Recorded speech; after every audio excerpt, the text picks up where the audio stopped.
அவங்க அண்ணனை தொட விடலை, நீ தொடக்கூடாதுன்னு. அவன் கேட்குறான், டே கொஞ்சம் குடுறா, நீ வேணா என்ன பண்ண, அப்பாட்ட கேட்டதான் வாங்கிக்கணும். அவங்க அப்பா கேட்குறாரு, அவங்க அப்பாட்ட கேட்குறேன், அப்பா எனக்கு இல்லையா, நீ 10th என்ன பண்ணு, இவ்வளோ மார்க் எடுத்து நான் உனக்கு வாங்கி தரேன். இப்போ இந்த மாதம் யாரோட கோட்டை?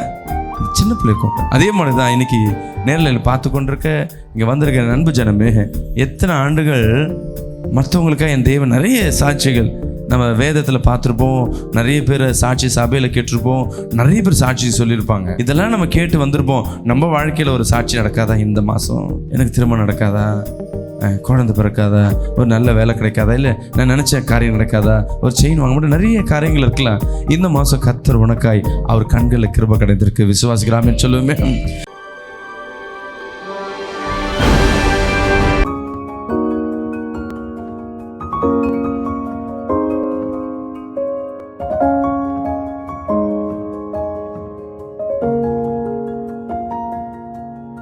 கைகளில் வேதத்தை எடுத்துக்கொள்ளுங்க. இந்த மாதத்தின் வாக்குத்தத்தத்தை நாம் பார்ப்போம். ஆதியாகமம் 26ஆம் அதிகாரம் 12ஆம் வசனத்தை நாம் பார்ப்போமா? ஈசாக்கு அந்த தேசத்தில் விதை விதைத்தான். அந்த தேசத்தில் விதை விதைத்தான். கர்த்தர் அவனை ஆசீர்வதித்ததினால் அந்த வருஷத்தில் 100 மடங்கு பலன் அடைந்தான். அவர் ஆமென் சொல்லுவோமே. அல்லேலூயா. இன்னைக்கு கர்த்தருடைய ஆசீர்வாதம் உங்கள் மத்தியில் இறங்குகிறது. இதுவரையும் சில பேருக்கு ரெட்டிப்பான ஆசீர்வாதம் கிடைச்சிருக்கலாம், சில பேருக்கு 30 மடங்கு ஆசீர்வாதத்தை கொடுத்துருக்கலாம். கர்த்தர் சொல்லுகிற இன்னைக்கு 100 மடங்கு ஆசீர்வாதத்தை நீங்கள் பெற போகிறீங்க. கரங்களை தட்டி ஆமென் சொல்லுவோமே. சொல்லுங்களேன், கர்த்தர் எனக்கா இந்த வாக்குத்தத்தம் கொடுத்தார். அப்படியே நேரில் பார்க்கிறவர்கள் சொல்லுங்கள் சந்தோஷத்தோடு, என் தேவனாகி கர்த்தர் இந்த மாதம் ஒரு பெருக்கத்தை கர்த்தர் கொடுக்கிறார். 100 மடங்கு உண்டான ஆசீர்வாதத்தை கர்த்தர் நமக்காய் கொடுக்கிறார். ஒரு ஆமென் சொல்லிட்டு உட்காருவோமா? இந்த வாக்குத்தத்தத்தை மீண்டும் படிப்போம். ஈசாக்கு அந்த தேசத்தில் விதை விதைத்தான். இதற்கு முன்பாக ஈசாக்கு விதை விதைச்சிருக்க மாட்டேன்னு நினைக்கிறீங்களா? வருஷம் வருஷம் விளைச்சல் இருக்கும். ஏன்னா நம்ம எப்படி வேலைக்கு போகிறோமோ அதுதான் அந்த காலத்தில் கிராம பகுதியிலையும் விவசாயம் தான் ஒரு பெரிய ஒரு பிரதான ஒரு தொழிலாக இருக்கும். இப்போ காலை பொழுதில் உங்களோட கர்த்தர் பேசுகிற காரியம், நீ இத்தனை ஆண்டுகளாய் இத்தனை மாதங்களாய் நீ ஜெபித்திருக்கலாம். இன்னைக்கு தேவ சமூகத்தில் ஜெபிப்பது தான் விதையாய் மாறுகிறது. அல்லேலூயா. விசுவாசிக்கிறாமேன்னு சொல்லுவோமே. ஈசாக்கு அந்த தேசத்தில் விதை விதைத்தான். சொல்லுங்க, ஈசாக்கு அந்த தேசத்தில் விதை விதைச்சான். அப்போது இது நாள் முன்னாடி விதை விதைச்சான். ஆனால் கர்த்தருடைய கண்கள் அவருடைய பார்வை ஈசாக்கின் மேலே பட்டது. அந்த ஈசாக்கின் மேல் பட்டது நிமித்தமாக இங்கே பாருங்க எவ்வளோ அழகாய் கர்த்தராகிய தேவன் பேசுகிறார். எப்போ தேவனுடைய கண்கள் தேவ பிள்ளைக மத்தியில் படுகிறதோ, உங்கள் மத்தியில் படுகிறதோ, அந்த மாதம் விசேஷமாக இருக்கும். அல்லேலூயா. விசேஷமாக விசுவாசிக்கிறேங்க. ஆமென் சொல்லுவேமே. அதாவது என் பிள்ளைகளை நான் எப்பொழுதும் நான் பார்த்துட்டு இருக்கேன் தான், அதில் எந்த மாற்றம் இல்லை. வித்தியாசங்கள் புரிஞ்சுக்கங்க. என் பிள்ளை என்னுடைய பிள்ளை, அவனுக்கு வேண்டியது நான் செய்கிறேன், என் பொண்ணுக்கும் என் பையனுக்கும் செய்கிறேன், எல்லாம் ஒன்று தான். ஆனால் இந்த மாதம் என் பிள்ளைக்காக அவன் கேட்டான், ஒரு வாட்சை கேட்டிருக்காங்க.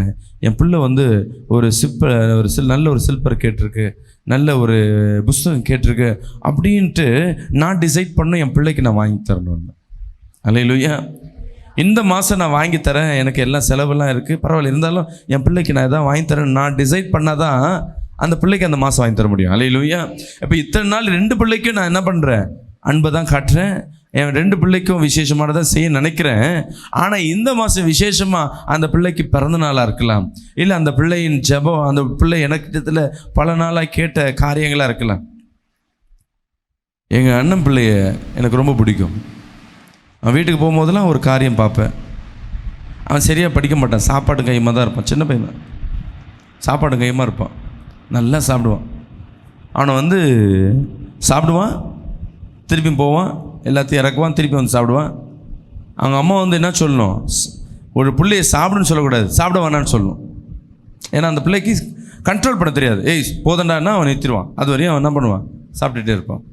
படிப்பு சாப்பிட்ற பிள்ளைங்களுக்கு கொஞ்சம் படிப்பு கொஞ்சம் கம்மியாக இருக்குன்னு படிப்பு கம்மியாக இருக்கும். அவங்க அப்பா என்ன பண்ணார், கம்முன்னு இருப்பார், எதுவும் வாங்கி பெரியவனுக்கு வாங்கி கொடுப்பார். பெரியவன் நல்லா படிப்பான், சின்னவன் சரியாக படிக்க மாட்டான். அப்போ என்ன பண்ணுவார் அவங்க அப்பா, உனக்கு சைக்கிள் வாங்கி தரேன், நீ என்ன பண்ணும், இந்த வாட்டி நீ பாஸ் மார்க் எடுத்துகிட்டு போதும் அப்படின்ட்டு. இதில் கோட்டையில் சொன்ன மாதிரி பாஸ் மார்க் வாங்கிட்டேன். எங்கள் அண்ணனுக்கு ஒன்றும் புரியல. என்ன சொன்ன மாதிரி படம் இல்லை இந்த வண்டி வேஸ்ட்டு, உனக்கு கீர் சைக்கிள் வாங்கி தட்டுமா அப்படின்னு ஆசை காட்டுறாரு. கீர் சைக்கிளா வாங்கி தருவீங்களா அப்படின்னு. ஆமாம். நீ என்ன பண்ணு, உன் ஸ்கூல் கிளாஸில் எத்தனை பேர்? 60 பேர். சரி, நீ என்ன பண்ணு, 15க்குள்ளே நீ ரேங்க் எடுத்துகிட்டு உனக்கு நான் என்ன பண்ணி தரேன், கீர் சைக்கிள். அந்த டைம் தான் அவங்க வீட்டில் போய் ஜெபம் பண்ணுறதுக்கு போகிறேன். நான் கேட்டேன், அவன் 15 ரேங்க்குள்ளே எடுத்துகிட்டு போகிறான். எல்லாம் ஃபஸ்ட் ரேங்க்கு சொல்ல வேண்டியது, நீ ஏன் 15? அவன் ஃபெயில் ஆகிற பையன், அவனுக்கு சோத்தும் கயிறுமா தான் இருக்கான். அவன் படிப்பில் இதுலையாவது பண்ணி நான் போன வாட்டி என்ன பண்ணேன், கோட்டலியில் சொன்னோன்னே அவன் பாஸ் பண்ணிட்டான். ஸ்கூல்லேயே என்ன பண்ணியிருப்பாங்க, பாஸ் மார்க்கு போட்டிருப்பாங்க. அதனால் மார்க்கு ரேங்க்குன்னு சொல்லிவிட்டு அவனை ஆசைப்படுத்தியிருக்கேன். வாங்குவானான்னு தெரியல, அவன் விருப்பம்ட்டு. நான் அடுத்த மாதம் போகிறேன், உட்காந்து படிச்சுட்டு இருக்கான் பிள்ளை. என்ன பண்ணேன், நான் எங்கள் அப்பா எனக்கு கீர் சைக்கிள் வாங்கி தரேன்ட்டாரு, அதனால் என்ன பண்ணுறேன், நான் படிக்கிறேன்னு. பரவாயில்ல பிள்ளை. நான் கேட்டேன் அவங்க அப்பா அம்மாட்டையும், இப்போ தான் படிக்கிறானால எப்போதும் படிச்சுன்னு எப்போ கீர் சைக்கிள் சொல்லிட்டேனோ அப்போயே படிச்சுனே இருக்காங்க. இப்போ 2 பிள்ளைங்க. பெரிய மூத்த பிள்ளைக்கு சாதா ஒரு சைக்கிள் தான், எங்கே அங்கே இருக்க சந்தையில் வாங்கி கொடுத்துருக்காங்க, பல்லாவரம் சந்தையில். இப்போ ஆஃப் வேலி வருது. பெற்றோருக்கு பிள்ளைக்கு பயமாக இருக்கு இல்லையோ, பெற்றோருக்கு பயமாக இருக்குது. இவன் பாஸ் ஆகிடுவான், உங்களுக்கு ரேங்க் எடுத்துருவான்னு உங்களுக்கு சொன்ன நம்ப மாட்டீங்க. அவன் 10வது ரேங்க் எடுத்துட்டான் அந்த ஆஃப் வேலியில். கரங்களை திட்டு வராமேன்னு சொல்லுவாங்க.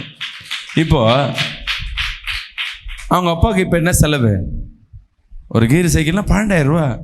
பெரியவனுக்கு எவ்வளோக்கு வாங்கி தரல, 4,000 ரூபாய்க்கு சந்தையில் வாங்கி கொடுத்துறாரு. இப்போ இவனுக்கு கீர் சைக்கிள் வாங்கி தரணும். அவன் சொல்கிறாரு, இப்போ தானே எடுத்திருக்க, அடுத்த மாதம் உனக்கு தரேன், இந்த மாதம் கொஞ்சம் செலவு இருக்குது, அடுத்த மாதம் எடுத்துறேன். இப்போ 2 பிள்ளை, அடுத்த மாதம் இளைய பிள்ளைக்கா என்ன பண்ணுறாரு, அவர் முயற்சி எடுத்து இவருக்கு நான் ஏதாவது செய்யணும்னு ஆசைப்பட்டு கீர் சைக்கிளை வாங்கி கொடுக்குறாரு. அந்த பிள்ளை சந்தோஷமாக ஓடுது. அவங்க அண்ணனை தொட விடலை, நீ தொடக்கூடாதுன்னு. அவன் கேட்குறான், டே கொஞ்சம் கொடுறா, நீ வேணா என்ன பண்ணு, அப்பாட்ட கேட்டதான் வாங்கிக்கணும். அவங்க அப்பா கேட்குறாரு, அவங்க அப்பாட்ட கேட்குறேன், அப்பா எனக்கு இல்லையா, நீ 10th என்ன பண்ணு, இவ்வளோ மார்க் எடு, நான் உனக்கு வாங்கி தரேன். இப்போ இந்த மாதம் யாரோட கோட்டை, இந்த சின்ன பிள்ளை கோட்டை. அதே மாதிரி தான் இன்றைக்கி நேரில் பார்த்து கொண்டிருக்க இங்கே வந்திருக்க நண்பு ஜனமே, எத்தனை ஆண்டுகள் மற்றவங்களுக்காக என் தேவன் நிறைய சாட்சிகள் நம்ம வேதத்தில் பார்த்துருப்போம். நிறைய பேர் சாட்சி சபையில் கேட்டிருப்போம், நிறைய பேர் சாட்சி சொல்லியிருப்பாங்க. இதெல்லாம் நம்ம கேட்டு வந்திருப்போம். நம்ம வாழ்க்கையில் ஒரு சாட்சி நடக்காதா, இந்த மாதம் எனக்கு திருமணம் நடக்காதா, குழந்தை பிறக்காதா, ஒரு நல்ல வேலை கிடைக்காதா, இல்லை நான் நினச்ச காரியம் நடக்காதா, ஒரு செயின் வாங்க மட்டும் நிறைய காரியங்கள் இருக்கலாம். இந்த மாதம் கர்த்தர் உனக்காய் அவர் கண்களில் கிருபை கிடைத்திருக்கு. விசுவாசிக்கலாமே சொல்லுவோமே. ஈசாக்கு விதைச்சான். இப்போ சொல்லுங்க, நான் ஜெபிச்சேன். சொல்லுங்க, அந்த வைராக்கியம் வேணும். நான் ஜெபிச்சேன், கர்த்தர் அவனை ஆசீர்வதித்ததினால். அங்கே கொஸ்டின் மார்க். என்ன ஜெபம் பண்ணாலும் சரி, என்ன வாழ்க்கை வாழ்ந்தாலும் சரி, என்ன காரியம் நீ செய்தாலும் சரி, அதில் தேவனோட பிளெஸ்ஸிங், தேவனோட ஆசீர்வாதம் இருக்கணும். இன்னைக்கு அதுதான் நமக்கு விட்டு போயிடுது. கர்த்தருடைய ஆசீர்வாதம் இல்லாதபடி நம்ம காணப்பட்டு கொண்டிருக்கோம். நேற்று ஒரு ஊழியக்காரோட ஒரு 2 மணி நேரம் டைம் ஸ்பெண்ட் பண்ணியிருந்தேன். அவர் நல்ல வசதியான ஊழியக்காரர். அவர் சொல்கிற காரியம் நான் எதுவும் என்ன பண்ண மாட்டேன், அவசரப்பட்டு செய்ய மாட்டேன், தேவனோட வார்த்தைக்காக காத்திருப்பேன். அவருக்கு என்ன ஆசைன்னா, அவர் திருமண காரியத்தை சொன்னார். அவருக்கு இப்போ 70 வயசு ஆகுது. அவர் திருமண காரியத்தை சொல்கிறார். இவங்க தான் மனைவி, எனக்கு திருமணம் பண்ணக்கூடாது, நான் கத்திரிக்காய் உப்பு கொடுத்து திருமணம் பண்ணக்கூடாது, நான் பொருத்தனம் பண்ணி நான் என்ன பண்ணுறேன், ஊழியம் செஞ்சுட்டு இருக்கேன். ஊழியம் செய்யும் போது எங்கள் அம்மாட்டே சொல்லிட்டேன். எங்கள் அம்மா ஒன்று சொல்லிட்டேன். எங்கள் அம்மாவுக்கு சந்தோஷம், நீ ஊழியம் கல்யாணம் ஆகாமல் பண்ணுறேன், நல்லதுப்பா. ஒரு பிள்ளை என்ன பண்ணுறேன், தேவனுக்காக ஒப்பு கொடுக்குறேன்னு சொல்லிட்டு ஒப்பு கொடுத்துட்டாரு. இப்போது இவருக்கு எனக்கு கல்யாணம் எண்ணமே கிடையாது. இப்போ அவர் நல்ல கலராக நல்ல கீபோர்டு கிட்டார் வாசிக்கிறத பார்த்துட்டு போகிற இடத்துலலாம் பொண்ணுங்க தொல்லை இருக்கும். இல்லை பாஸ்டருங்க என்ன சொல்லுவாங்க, பையன் நல்ல பையனாக இருக்கான், நல்லா இருக்கான், எனக்கு தெரிஞ்ச ஒரு பொண்ணு இருக்குது, என்ன சொல்கிறேன்னு. அவங்க போகிற சபையில், வாசிக்கிற சபையில் ஒரு அம்மா கேட்குறாங்க, உனக்கு எனக்கு ரொம்ப பிடிச்சிருக்குப்பா, என் பொண்ணு தான், நீ கல்யாணம் பண்ண விரும்புகிறேன்னா சொல்லு, உனக்கு விருப்பம்னா சொல்லுன்னு. இவர் சொல்லியிருக்காரு, இல்லை நான் கல்யாணம் ஆகாமல் என்ன பண்ணுறேன், ஊழியம் செய்யணுன்னு. இல்லைப்பா, நீ உங்கள் அம்மாட்ட ஒரு வார்த்தை சொல்லிவிட்டு என்கிட்ட பேசணும். இப்போ இவருக்கு இது விருப்பமே இல்லை. இப்போ இதை போய் அம்மாட்ட என்ன சொல்லணும், அப்படியே சொல்லாமல் நைட்டு போடல, அப்படியே போய் படுத்துட்டா ஜெபம் பண்ணிட்டு படுக்கும்போது கர்த்தர் சொம்பரத்தில் பேசுகிறாரா, என்ன பேசுகிறாரா, நான் ஆதாமையும் ஏவாளையும் உண்டு பண்ணேன், ஒரு ஆண் ஒன்று பெண் ஒன்று நான் உண்டு பண்ணியிருக்கேன். எதற்காக? இருவரும் சேர்ந்து வாழ்வதற்காக. இந்த உலகத்தை பலுகி பெருகுவதற்காய் நான் மனிதனை உண்டு பண்ணியிருக்கேன். நீ பலுகி பெருகக்கூடாதபடி நீ ஊழியம் செஞ்சு கொண்டு நீ திட்டமிடுவது ஏன் அப்படின்னு ஒரு கர்த்தர் நபர் ஒரு கொஸ்டின் கேட்குறாரு. என்ன நான் சொல்கிறது புரியுதா இல்லைங்களா? இப்போ கல்யாணம் பண்ணலன்னு அர்த்தம் இவர் ஜென்ரேஷன் பெருகாது, அப்படி அவரோட முடிஞ்சு போயிடும். அவர் சொல்கிற, நான் ஆணையும் பெண்ணையும் நான் படிச்சிருக்கிறேன், 2 பேரும் சேர்ந்து வாழணும்னு சொல்லி படைச்சிருக்கேன். நீ சேரக்கூடாதுன்னு சொல்லிட்டு நீ என் சமூகத்துலேருந்து ஊழியம் பண்ணுறேன்றியே, இது கரெக்டாக அப்படின்னு கேட்டு துடிச்சு பிடிச்சி எழுந்துச்சு பார்த்தா விட காலம் 1 மணிக்கு. ஐயோ ஆண்டவரே, கண்ணை மூடிட்டு ஜெபம் பண்ணிட்டு படுத்துட்டார். இது தப்பாக ரைட்டாக தெரியல, சொப்பம் நினச்சிக்கிட்டார். அடுத்த நாள் காலையில் இதெல்லாம் சம்பவம் பாருங்கள், ஒரே நாள் நடக்குதா. நைட்டு மாலை ஆராதனையில் சபை நடக்குது, சொப்பம் நடக்குது. கர்த்தர் ஒருத்தரோட பேசணும்னு நினைக்கிறாருன்னா, ஒருத்தரோடு இடைப்படும் நினைக்கிறாருன்னா, ஒருத்தர் கர்த்தர் வாழ்க்கை செய்யணும்னா அது அப்பப்போவே என்ன பண்ணுவார்? அவர் அடையாளத்தை கர்த்தர் கொடுத்து கொண்டே இருப்பார். ஒரு ஆமென் சொல்லுவேமே. அடுத்த நாள் காலையில் எந்திரிச்சோடனே இந்த சகோதரனை அவங்க சகோதரி சொல்கிறாங்க, அம்மா நம்ம அண்ணனுக்கு கல்யாணம் ஆகிற மாதிரியே கனவு கண்டேன், ஒரு பொண்ணு இதே மாதிரி இருக்குது, மணமேடையில் வந்து நம்ம வீட்டு வாசலில் இருக்கிறத பார்க்குறேன்னு. இவர் அந்த சபையில் பார்த்தார் ஒரு பொண்ணு, அந்த அடையாளத்தை இவங்க அக்கா என்ன பண்ணுறாங்க சொல்கிறாங்க. இப்போ கூட இவர் என்ன பண்ணல, ஏன்னா இதை எதுக்கு சொல்லணும், சொன்னால் இவர் எதை திட்ட போகிறாங்கன்னு எதையும் சொல்ல. இவர் லவ் பண்ணல, சொல்லலை. அன்னைக்கு மதியானத்தில் அவங்க வீட்டில் மாதத்துக்கு ஒரு ஊழியக்கார் வந்து ஜெபம் பண்ண வருவார், வெளியூர்லேருந்து.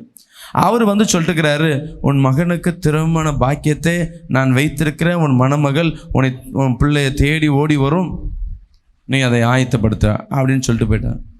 இந்த அம்மாவுக்கு ஒன்றும் புரியல, என் பிள்ளைய வந்து நான் கல்யாணம் ஆகக்கூடாது பொறுத்தனையில் வளர்க்குறேன், அவனும் அப்படி தான் இருக்கேன், திடீர்னு தீர்க்கதரிசி வந்து இப்படி சொல்லிட்டு போகிறாரேன்னு சொன்னோடனே அவங்க தங்கச்சி சொல்லுது, அம்மா நான் கனவு பார்த்தேன், நான் காலைல கூட சொன்னேனே.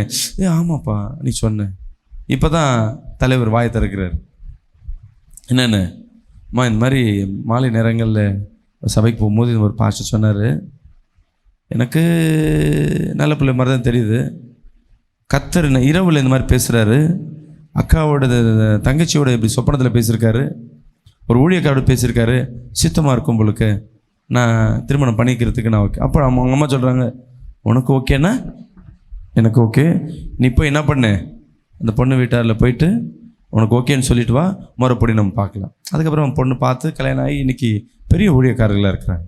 ஏன் இதை சொல்கிறேன்னா, கர்த்தர் ஒருத்தர் வாழ்க்கையில் திட்டமிடுகிறாருன்னா அது தானாக நடக்க ஆரம்பிச்சிடும். விசுவாசிக்கிறாமே சொல்லுமே. அல்லேலூயா. நீ வேணும்னு நீ முடிவு பண்ணலாம், ஆனால் தேவன் ஒரு திட்டத்தை வைத்திருப்பார். தேவன் திட்டத்தை நம்மளால் மாற்ற முடியாது, தேவன் சித்தத்துக்கு தான் நம்ம ஓட வேண்டும். நீ மாற்றணும்னு நினச்சின்னா உன் வாழ்க்கையில் ஏதோ ஒரு ஸ்ட்ரகிளாக இருக்கும். ஓடுற வாழ்க்கை திடீர்னு ஏதோ நிற்குதுன்னா தேவ சித்தத்தை மீறி நம்ம ஓடின்னு இருக்கோம். கொஞ்சம் ஜெபம் பண்ணிவிட்டு நம்ம ஓடுற பாதை கரெக்டான தேவனத்தில் கேட்க ஆரம்பிச்சிடணும். ஞாபகம் வச்சுக்கோங்க. நல்ல வேலைக்கு போயின்னு இருக்க திடீர்னு வேலையில் பிரச்சனை, நல்லா பிஸ்னஸ் போகிற திடீர்னு பிஸ்னஸில் பிரச்சனை, சமாதானமாக இருக்க குடும்பத்தில் திடீர்னு சமாதான குறைச்சல். உடனே நீ யோசிக்கணும், நான் எங்கேயும் மிஸ்டேக் பண்ணிட்டேன். மிஸ்டேக்னா என்ன? பெரிய தவறு இல்லை, தேவ சித்தம் இல்லாமல் நம்ம ஏதோ ஒரு பக்கம் ஓடி இருப்போம், நம்ம பார்க்குற பக்கம் நம்ம ஓடி இருப்போம். இது தேவ சித்தமாக இருக்குமா? ஆனால் பிசாசு தேவ சித்தம் மாதிரியே காட்டினே இருக்கும். சில பேர் விசுவாசிகளை சில சத்துருவான டைவர்ட் பண்ணி விட்டுருவான். எப்படின்னா, நீ சபையில் ஊழியம் செய்து கொண்டிருப்ப, இல்லை சபையை நாங்கள் திருநா இருப்பேன். சபையில் என்ன பண்ணியிருப்பாங்க, நீ இங்கே இருந்தால் உனக்கு ஆசீர்வாதம் கிடைக்கணும். பிசாசு என்ன பண்ணுறோம், ஊழியக்காரக்கோ இல்லை அக்கம் பக்கத்துலேயே ஏதோ ஒரு ட்ராவல் ப்ராப்ளமோ இல்லை வண்டி ப்ராப்ளத்தை பண்ணிவிட்டு உன்னை இந்த சபைக்கு வர விடாமல் வேறு எங்கேயோ போய் ஆராதனை பண்ண. உன் மைண்டில் பொறுத்தவரை என்ன பண்ணியிருக்கேன், நான் தேவாலயத்துக்கு போயிட்டு ஆராதனை பங்கு பெற்றேன்னு. ஆனால் தேவ சித்தம் அது இருக்காது. உனக்கு ஆசீர்வாதத்தை நான் அங்கே வச்சுருக்கிறேன். பிசாசு வந்து நலமானது மாதிரியே தான் பேசுவான், உனக்கு விரோதமான மாதிரி பேச மாட்டான், உனக்கு பிடிச்ச மாதிரியும் தேவ சித்தத்தின்படியே பேசுவான். இயேசு கிறிஸ்து சோதிச்சது எப்படி நீங்களே கவனிச்சிருப்பீங்க. அவர் வசனத்தின்படியே அவர்கிட்ட சொல்ற, நீ விசுவாசினா, நீ வாயில் சொன்னா கல்லாம் அப்பவும் மாறும். உண்மைதான். அவர் வாயில் சொன்ன நடக்குமா நடக்காதா? அதை சொல்கிறது யார்? ஹல்லேலூயா. அது தேவனிடத்துலேருந்து, தகப்பனிடத்துலேருந்து பிள்ளைக்கு கட்டளை வந்ததுன்னா அந்த பிள்ளை செய்ய ஆரம்பிக்கும். 5 அப்பத்தையும் 5000 பேருக்கு கொடுக்க முடியும்னா, ஹல்லேலூயா. ஒரு கல்லை அப்பமாக மாற்ற முடியாதா? தண்ணீரை திராட்சரசம் மாற்ற முடியும், தேவனால் முடியும்னா, ஏசப்பாவில் முடியும்னா, அங்கே அப்பா கிட்ட அந்த கட்டளை வந்தது. இங்கே சொல்கிறது யார்? அப்போ வித்தியாசங்கள் தெரியணும். தேவ பிள்ளையே, இங்கே வசனத்தை பாருங்க, அவனை ஆசீர்வதித்ததினால் இன்னைக்கு தேவன் உங்களை ஆசீர்வதித்ததினால் உன் ஜெபம், உன் விண்ணப்பம் கர்த்தர் கேட்கப்பட்டது. ஹல்லேலூயா. இன்னைக்கு கர்த்தர் ஆசீர்வதிச்சிருக்கிறாரு. கர்த்தருடைய கண்கள் உன் மேலே பட்டிருக்கு. விசுவாசிக்கிறாமேன்னு சொல்லுவேன். போன வாரம் நான் கர்த்தர் பேசின காரியம், நம்ம ஜெபிக்கும் பொழுது ஏசப்பா கிட்ட என்ன கிடையாது, ஒரு இம்பேக்ட் கிடைக்காது. உண்மை தானே? நீ ஏசப்பா என் கண்ணீரை கிட்ட அங்கேருந்து என்ன வராது, நீ அழுவாதப்பான்னு வார்த்தை வராது. நீ பாரத்தோடு ஜெபிச்சாலும் என்ன வராது, எனக்கு இதுவேன்னு கேட்டாலும் நான் உனக்கு இது செய்கிறேன்னு கூட நான் கர்த்தர் இடத்துல வசனம் வராது. இதுவே உன் சொந்தத்துலேயும் பந்தத்துலேயும் உன் உறவுக்கிட்டையும் உன் கணவன் மனைவிட்ட சொல்லுங்களேன், அப்படியே தலையாட்டுவாங்க. நீ கேட்கும் போதெல்லாம் உன் குறையை சொல்லும் போதில் ஐயோ அப்படியா அப்படியா, உன் கடன் பாரத்தை சொல்லும் போது அப்படியான்னு தலையெல்லாம் ஆட்டுவாங்க. உடம்புல பாடியில் ரியாக்ஷன்லாம் ஹெவியாக இருக்கும். நீ சொல்ல சொல்ல சொல்ல உனக்கு சொல்ல வேண்டிய அடுத்த வார்த்தை சொல்லுவதற்கு ஆயத்தமாக இருக்கும். ஆனால் ஆக்ஷன் இருக்கும் தவிர என்ன இருக்காது, ரியாக்ஷன் இருக்காது. முடிவு என்னவாக இருக்கும், ஜீரோவாக இருக்கும். கவனிங்க, அவங்க கேட்குற மாதிரி இருக்கும், உன் தேவைகளும் உன் பிரச்சனை தீர்வாது. ஆனால் தேவ சமூகத்தில் காத்திருந்து ஜெபிக்கும் பொழுது தேவன் கேட்குறது போலே தெரியாது, ஒரு ரியாக்ஷன் இருக்காது. அங்கே ஆக்ஷனுக்கு உண்டான காரியங்கள் எல்லாம் நடக்க ஆரம்பிச்சிடும். அல்லேலூயா. இதுதான் நம்ம மனுஷன்ட்டு கேட்குறதுக்கும் தேவனிடத்தில் கேட்குறதுக்கும் வித்தியாசம் உண்டு. இங்கே தேவனிடத்தில் போய் ஈசாக்கு கேட்டான். தேவன் முடிவு பண்ணிட்டார், ஈசாக்கு ஆசீர்வதிக்கணும். எப்படிப்பட்ட ஆசீர்வதிக்கணும், விசேஷமாக ஆசீர்வதிக்கணும். தேவ கணக்கு பார்த்துருக்கீங்கன்னா எடுத்து படிங்க. மத்தேயு 13ஆம் அதிகாரம் 8ஆம் வசனத்தை வேதத்தை கையில் எடுத்துக்கொள்ளுங்க. வேதத்தில் 13ஆம் அதிகாரம் 8ஆம் வசனம், சில விதையோ நல்ல நிலத்தில் விழுந்து சிலது 100ஆகவும் சிலது 60 சிலது 30ஆகவும் பலன் தந்தது. ஹல்லேலூயா. 100 60. நான் உங்களை பார்த்து கேட்குறேன், இங்கே கவனிங்கம்மா. ரெட்டிப்பான ஆசீர்வாதம்னு நம்ம என்ன பண்ணுவோம், யாரை பார்த்து படிப்போம், யோபுன்னு படிப்போம்.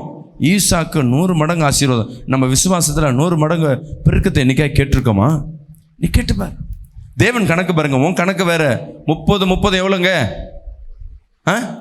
சத்தமாக சொல்லுங்க. அடுத்த 30 எவ்வளோ? 90 வரணும்ல. ஆனால் தேவன் பாருங்க 30 60. என்ன கணக்கு இது? அவர்தான் சொல்கிறார், உன் கணக்கு இல்லை, நான் அள்ளி கொடுக்கணும்னு நினச்சிட்டேன். இந்த அளவுலாம் கிடையாது. என் கையில் அள்ளும் போது என்ன இருக்கலாம், ஃபஸ்ட் அள்ளும் போது கொஞ்சமாக இருக்கலாம், செகண்ட் அள்ளும் போது இந்த கேப் இல்லாமல் அள்ளலாம் எப்படி இருக்கும்? ஃபஸ்ட் அள்ளுறேன், கையை விரிச்சிட்டு அள்ளுறேன், எப்படி இருக்கும்? இந்த கேப்பில் பாதி போயிடும். ஆனால் அள்ளுறது மாதிரி தான் தெரியும். அர்ஜென்ட்டில் அள்ளும் போது நம்மளுக்கு என்ன தெரியாது, எப்படி கொடுக்கணும் முடிவு பண்ணிட்டா என்ன பண்ணணும், நிறைய அள்ளி கொடுக்கணும். எப்படி கொடுப்போம்? ரொம்ப பாசம் வந்தால் எப்படி கொடுப்போம்? 2 கையில் அள்ளி கொடுப்போம். கொடுக்கறது அவர் முடிவு பண்ணிட்டார். எவ்வளோ ஆசீர்வாதம்? 30 60. ஆமாம்.